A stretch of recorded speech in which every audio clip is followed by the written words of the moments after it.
क्या आपके बच्चे के साथ में भी ऐसा ही होता है कि जब हम उसे हिंदी रीडिंग के लिए देते हैं तो बच्चा काफ़ी अटक अटक के पढ़ता है? उसको मात्राएं सारी आती हैं, मात्रा को वो पहचान भी रहा है, उसको समझ भी रहा है और अच्छे से पढ़ भी रहा है, लेकिन जब फ्लुएंसी की बात आती है तब वो काफ़ी अटक अटक के पढ़ने लगता है। सो डोंट वरी, आज के इस वीडियो में हम यही डिस्कस करने वाले हैं कि इसके पीछे का रीज़न क्या है और हम इसको कैसे सॉर्ट आउट कर सकते हैं। अगर आप मेरे चैनल पर न्यू हैं तो चैनल को सब्सक्राइब कर लीजिए एंड बेल आइकन को ज़रूर प्रेस कीजिए, जिससे अगर फ्यूचर में कोई भी मेरा न्यू वीडियो आए तो आपको अपडेट मिल जाए। So let's see the video. बच्चों को रीडिंग सिखा रहे हैं लेकिन फ्लुएंसी नहीं आ रही है। बच्चों को मात्राएं आती हैं, अच्छी तरीके से मात्राएं आती हैं, लेकिन उसके बावजूद भी बच्चा जो हिंदी रीडिंग है वो काफ़ी अटक अटक के कर रहा है। तो इस सिचुएशन को हैंडल करने के लिए हम क्या कर सकते हैं? उसके लिए मैंने प्रिपेयर किए हैं कुछ ऐसे वर्ड्स जिसको रेगुलर प्रैक्टिस से हम अपने बच्चों की जो हिंदी की रीडिंग है उसको सुधार सकते हैं, उसमें फ्लुएंसी ला सकते हैं। हमने कई बार देखा होगा जब हम कोई भी हिंदी रीडिंग करते हैं तो उसमें इस तरीके के वर्ड्स बहुत ज़्यादा आते हैं, जैसे कि यहाँ, वहाँ, जहाँ, कहाँ। तो इस तरीके के जो वर्ड्स हैं इनको इंग्लिश में बोलते हैं साइट वर्ड्स। ऐसे ही कुछ वर्ड्स हिंदी में होते हैं।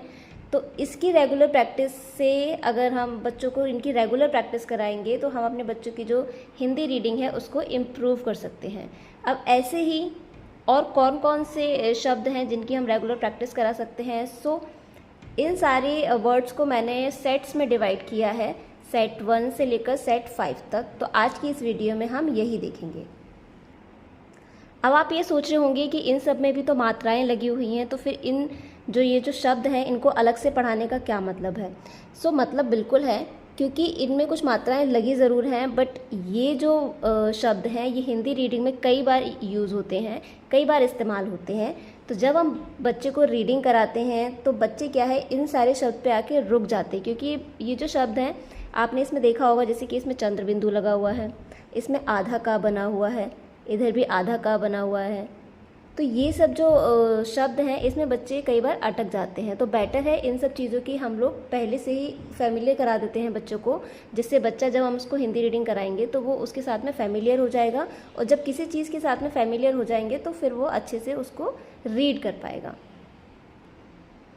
इसको हमने सेट्स में डिवाइड किया है। तो फर्स्ट सेट में हमने कुछ ऐसे शब्द रखे हैं जो कई बार यूज़ होते हैं, जैसे कि यहाँ, वहाँ, कहाँ, कब, क्या, क्यों, कैसे।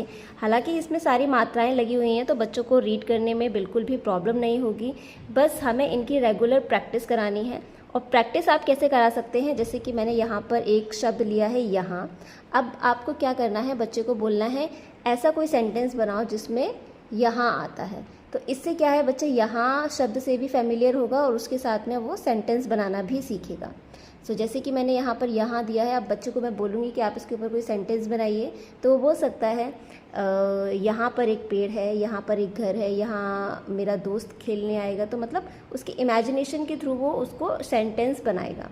तो इस तरीके से जब उस वर्ड के साथ में वो फैमिलियर होगा तो वो रीडिंग, जब हम उसको हिंदी रीडिंग कराएंगे तो वो उसको ऐसा नहीं लगेगा कि ये जो शब्द है ये कुछ अलग है, उसके साथ में फैमिलियर रहेगा बच्चा। तो इस तरीके से आपको यहाँ पर सारे जो जितने भी शब्द हैं उसके साथ में बच्चे को सेंटेंस के लिए देना है। जैसे कि कभी, तो कभी अगर हम बच्चे को एक शब्द दे रहे हैं तो उसके साथ में वो एक सेंटेंस बनाएगा, जैसे कि मुझे कभी गुस्सा नहीं आता, इस तरीके से। तो ये है हमारा सेट 1। आप इसका स्क्रीनशॉट ले सकते हैं। और जहाँ पर भी बच्चा, इसको सिखाने का तरीका क्या है कि जहाँ पर भी बच्चा ज़्यादा टाइम स्पेंड कर रहा है, जैसे उसका कोई प्ले रूम है या फिर जहाँ पर बच्चा किसी भी पर्टिकुलर लोकेशन पे बच्चा अगर खेलता है, वहाँ पर एक इस तरीके से आप A4 साइज़ पेज ले लीजिए, उसमें इस तरीके से लिख लीजिए और वहाँ पर किसी भी वॉल पर लगा दीजिए, जहाँ पर भी बच्चा ज़्यादा खेलता है वहाँ पर कहीं पे भी आप लगा सकते हैं। उसको क्या है, जब वो रीड करेगा बार बार तो उसको उस शब्द से वो फैमिलियर हो जाएगा, और फिर जब वो रीडिंग करेगा, जब वो हिंदी रीडिंग स्टार्ट करेगा तो उसको ये शब्द अलग नहीं लगेंगे और फ्लुएंसी उसमें बिल्कुल आएगी। आप देखते हैं सेट 2। जैसे ये सेट 1 है इसमें बेसिक है, ऐसे ही सेट 2 हैं जो कि जनरली हमारे हिंदी रीडिंग में आते हैं। इसमें मैंने सेंटेंस भी लिखे हैं जिससे बच्चों को थोड़ी सी इंटरेस्टिंग लगे, क्योंकि अगर हम हमेशा ही बच्चों को बोलते रहेंगे इस पे सेंटेंस बनाओ, तो वो ये बोलेगा सारा काम तो मेरा ही है, तो मुझे इसमें इंटरेस्ट नहीं आ रहा है। तो आपको क्या करना है, सेंटेंस भी बना के देना है साथ में। तो सेट 2 का जो फर्स्ट वर्ड है वो है पीछे। सो इसमें मैंने एक सेंटेंस लिखा है, मेरे घर के पीछे एक पेड़ है। तो जब बच्चा इसको रीड करेगा और साथ में सेंटेंस को रीड करेगा तो उस पर्टिकुलर जो शब्द है उससे वो क्या होगा, फैमिलियर होगा। नेक्स्ट है ऊपर, ऊपर छत है, नीचे नीचे खाई है, बाहर बाहर बारिश हो रही है, अंदर अंदर ठंड है, पास में, यहाँ पास में एक जंगल है। सो इस तरीके से ये सेट 2 के जितने भी वर्ड्स हैं आप उनको प्रैक्टिस करा सकते हैं। सेट 1 के साथ में आपको सेट 2 के, फिर जब सेट 1 कंप्लीट कर लेगा बच्चा उसके बाद में आपको सेट 2 देना है। इसी तरीके से हम प्रोसीड करेंगे हमारे सेट 3 पर। सो ये है हमारा सेट 3। हम दोनों खेल रहे हैं। सबसे पहले ये जो सेंटेंस हमने लिख दिया है, ठीक है, आप बच्चों को, जैसे बच्चा अगर इंटरेस्ट ले रहा है तो आप उसको खुद से बनाने के लिए भी दे सकते हैं। दोनों के लिए ये शब्द ये बहुत ज़्यादा यूज़ होता है, तो बच्चे इसमें बीच में स्लो हो जाते हैं। तो बच्चे स्लो ना हो हिंदी रीडिंग के टाइम पे, इसलिए हम ये इन सारे शब्द की प्रैक्टिस करा रहे हैं। नेक्स्ट है बड़ा, पर, अगर, मगर, सब, मैं भी बहुत बार यूज़ होता है। तो बच्चा जब इसको पढ़ेगा तो उसको समझ में आएगा, हाँ ये वर्ड तो मैंने पढ़ा है। नेक्स्ट है हमारा सेट 4, कर, है, आगे, इसलिए बहुत ज़्यादा यूज़ होता है, कुछ, तेरा, मेरा, हमारा। बच्चों को इसमें ज़्यादा प्रॉब्लम भी नहीं आएगी। रीज़न की मात्राएं बच्चे ऑलरेडी पता है, अगर हिंदी रीडिंग हम बच्चों को स्टार्ट करा ही चुके हैं तो मात्राओं से वो ऑलरेडी फैमिलियर है। सो उनको ज़्यादा प्रॉब्लम नहीं आएगी। सो अभी बढ़ते हैं हमारे नेक्स्ट सेट की तरफ और हमारा लास्ट सेट है ये। सेट 5 में थोड़े से बड़े शब्द हैं, जैसे कि हमेशा, बिल्कुल, ये शब्द बहुत ज़्यादा यूज़ होता है। हमेशा, बिल्कुल, बहुत, कोई, फिर, करना, अच्छा, आप, जबकि, जिसमें, मुझसे, मुझे। तो ये सारे शब्द हैं।